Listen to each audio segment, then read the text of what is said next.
In recent weeks, you've been working to deter Venezuelan drug traffickers, of which there are many, from sending their poisons into the United States, where they kill hundreds of thousands of people a year.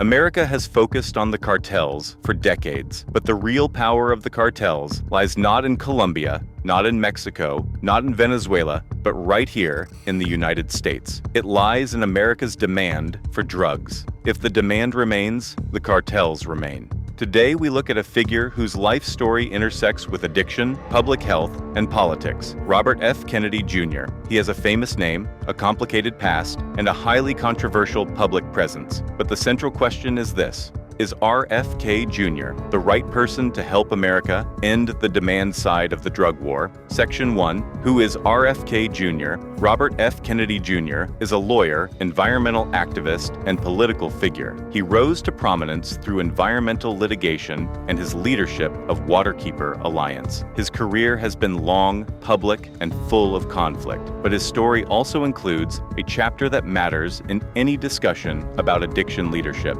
a personal battle with drugs. Section 2. His 1984 heroin conviction. In February 1984, RFK Jr. pleaded guilty to a felony charge of heroin possession. He was sentenced to 2 years of probation treatment and community service. This wasn't rumor, this wasn't gossip, this was a legal conviction, widely reported and publicly documented. He has spoken openly about this period, about hiding addiction, about spiraling into dependency, about the wake-up call that eventually led him to recovery. And this is important because heroin is not just any drug. Heroin chemically reshapes the brain. It hijacks the reward system, the receptors, the wiring. And recovery, while possible, does not erase the neurological impact completely. So when we look at RFK Jr. today, we must acknowledge both truths. He recovered, but his brain, like all former opioid users, bears the imprints of addiction. Section 3. Addiction and brain chemistry. Decades of research confirm something simple and unavoidable. Long-term opioid addiction physically and chemically rewires the brain.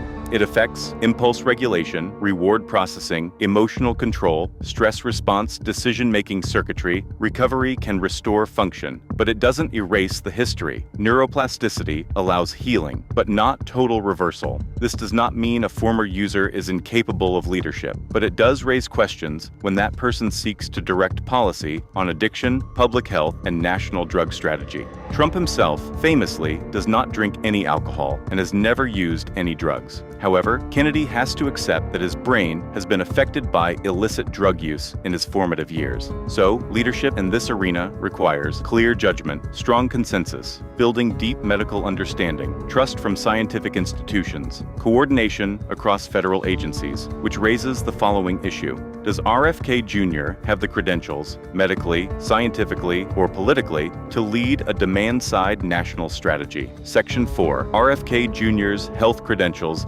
RFK Jr. is a lawyer, not a physician, not a neuroscientist, not an addiction specialist. His health-related reputation comes mostly from vaccine skepticism, conflict with public health agencies, claims of government misconduct, challenges to mainstream medical consensus. For millions of Americans, he is a whistleblower. For millions of others, he is a source of misinformation. This polarization matters because a demand-side drug strategy depends on unified public trust. It depends on the CDC, NIH, state health departments, addiction centers, and medical researchers aligning around a common vision. If the person leading the effort is seen as polarizing or scientifically unconventional, that unity becomes harder. Section 5. His relationship with the Trump administration, RFK Jr., and Donald Trump occupy unusual political space, sometimes aligned, sometimes distant, sometimes overlapping in their distrust of federal institutions. But Trump's strategy regarding Venezuela and the cartels is blunt. Hit supply, break smuggling networks, pressure Maduro, disrupt cartel logistics. That's important, but it's only half the equation. If the U.S. wants to win against the cartels, it must reduce demand, and that requires someone capable of leading a scientific, coordinated, national health initiative.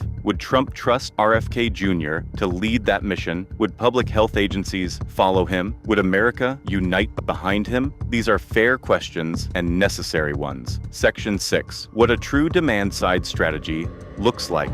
To defeat the cartels, America must confront the reason cartels exist: American consumption. A real strategy would include nationwide access to medication-assisted treatment, rapid response addiction centers in every county, massive investment in mental health infrastructure, fentanyl education programs in all schools, real-time overdose surveillance systems, employment-based recovery pathways, housing stability programs for people in treatment, tech-driven early detection of drug trends, mandatory cooperation between federal and state agencies. This takes expertise, medical leadership, public trust, institutional alignment. No single political figure can do it alone, especially one with strained relationships across medical institutions. Section 7. Could RFK Jr. lead this? It's complicated. Yes, he understands addiction personally. He has lived the darkness. He has faced the consequences. He has rebuilt his life. That gives him insight and empathy. But his past heroin addiction, his felony conviction, and the permanent neurological impacts of opioid dependency raise legitimate concerns. His conflicts with mainstream medicine raise more concerns. His polarizing reputation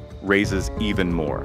Addiction leadership requires the trust of scientists, doctors, agencies, and the public. The question is not whether RFK Jr. is a bad person. It is whether he is the right person. Addiction changes the brain. His own story proves that, and that matters when choosing national leadership. Section 8. Conclusion. The leadership question. America cannot beat the cartels by destroying the supply through military strikes alone. Not in Venezuela, not in Mexico, not anywhere. The only path forward is reducing demand. RFK Jr.'s life story is powerful. A man who fell into addiction, a man who was arrested, a man who recovered, a man who rebuilt, but his past heroin addiction and the enduring neurological impact of opioid use, combined with a polarizing record in public health, force us to ask a hard question. Is he the right person to unite America behind a national strategy to end demand? Or is he simply the wrong man for a mission that requires extraordinary clarity, trust, neutrality, and scientific leadership? The drug war is changing, the cartels are evolving, and America's future depends on choosing leaders who can rise to the challenge with the judgment, credibility, and unity that victory requires.